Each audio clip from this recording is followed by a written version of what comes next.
Today we're covering Lightning Swift Strike, a standard opening for both the base spirit and the pandemonium and wind aspects.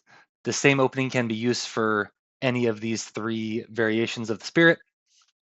Lightning Swift Strike is a low complexity spirit, primarily focusing on offense, although there is some control and utility, especially in its ability to make other spirits' powers go from slow to fast. It does generate a lot of fear, especially if you're playing the pandemonium aspect. And with that, let's jump in.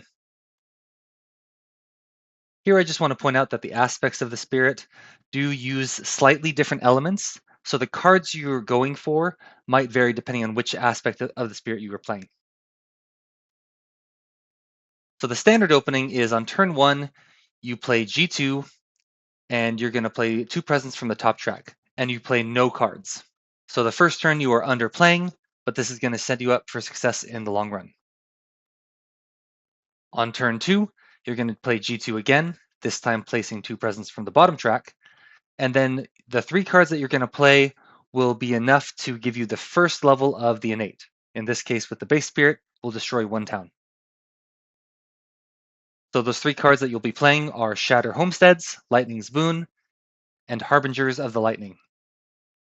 So with Shatter Homesteads, you'll hopefully be able to destroy a town to solve a ravage or build.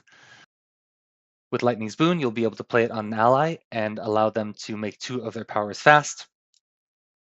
And with Harbingers of the Lightning, you generally just play it for the fear if you're playing the wind or the base aspect, or to just save the Dahan and get them out of a land that's about to ravage.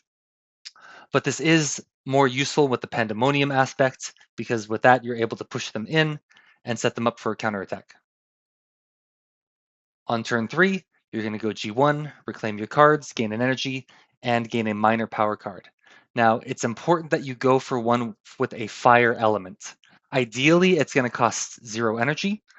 If it does require 1 energy, you can probably get away with it for the first turn, but subsequent turns, you're not going to have the energy to keep playing it.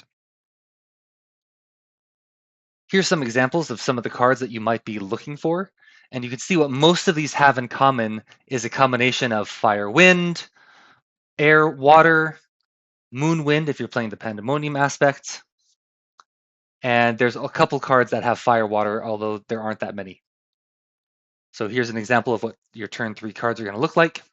Now on turn 3, you should have an extra energy left over. So if you do get a minor power card with a fire and it costs 1 energy, again, it should work for this turn, but for subsequent turns, your energy economy is going to be really tight. Now on turn 4, you're basically going to go into a reclaim loop.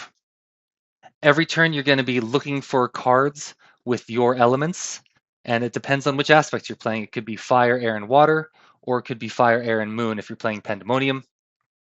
You're just going to keep reclaim looping, keep hitting that second tier of your innate power until at some point you'll be able to G2 again, placing 2 presents from the bottom track so that you can get to 6 card plays. Now you might have to underplay your hand in order to do this.